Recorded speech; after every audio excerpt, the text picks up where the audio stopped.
Originally, I was supposed to review the 1992 Tom and Jerry film alongside its 2021 variation, but due to it not being on any streaming service, I'm afraid the review of this film had been shelved, but I may review this sometime in the future. My apologies. Anyway, enjoy the review of the 2021 Tom and Jerry film, based on Tom and Jerry by William Hanna and Joseph Barbera, directed by Tim Story, published by Warner Brothers, The Story Company, and Turner Entertainment. Originally available on HBO Max on February 26, 2021. Starring Chloe Grace Moritz, Michael Pena, Colin Jost, Rob Delaney, and Ken Jeong, featuring audio recordings from William Hanna, Mel Blanc, June Foray, and Frank Welker. Rated PG.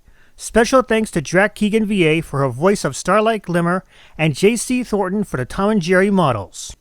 Gotta be careful next time. You could have really hurt me. What a day. I feel like watching some old cartoon, all just to relax. Ah, come on! Knock it off! Oh, for crying out loud! Can't you let me have some peace? As I stated in the author's notes, I apologize for a lack of the 1992 Tom and Jerry film to review alongside this, so let's make do with what we got. After so many decades in the suburbs, Tom and Jerry moved to the Big Apple and into a fancy hotel with a big-time wedding as a major event. Can you say instant disaster? I knew you could. Can't you catch a mouse? Isn't that in your DNA?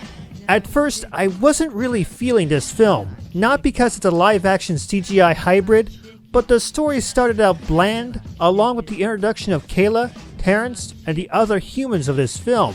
They rubbed me the wrong way, as if somehow they had a bit too much focus, and they sounded a bit like selfish jerks. Thankfully, they grew on me as the film went on, but it could have been worse. Saw you again! Of course, if you're a fan of old school Tom and Jerry, I don't think you'll be disappointed. They carry on with their usual level of slapstick humor like in the old MGM shorts, even throwing in other known faces like Butch and Spike. I also liked how the design of the CGI characters almost matches the animation of the old shorts. When done right, CGI can be a wonderful thing, but I'm still a sucker for 2D animation. Ugh, the nerve of those two pests, ruining my mood. Who was the wise guy who wrote the script? Oh, horse apples! I know a lot of fans cheer for Tom over Jerry, but in this film, I really felt sorry for the former, and it's not just the fact that Jerry keeps tormenting that poor cat. He goes through a lot of hell through this film, trying to earn some respect, be it from that evil mouse, to the bulldog Spike, Butch and his alley cats, or even the human characters. He's more than 80 years old, and Warner Brothers treats him like they did with Daffy Duck. I hate to see him heckled by Bugs Bunny of all characters. Speaking of which, can we get a Bugs Bunny meets Tom and Jerry special? Warner Brothers, I'm waiting. Look impressive. FYI, I'm always ready.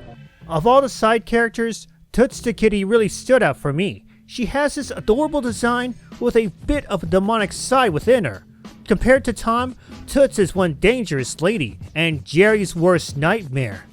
And surprisingly, for a human character, I wound up enjoying Terrence for the wrong reasons. He's vicious, he's onto Kayla, and he's often been made a jackass throughout the film. I think this is what happened after Grubber parted ways with Tempest Shadow after the fall of the Storm King. I never expected Tom and Jerry to be on the level of Space Jam, or especially Who Framed Roger Rabbit, but I wound up enjoying this film. It's got its flaws, but it still worked out as a decent flick, and it could have been worse.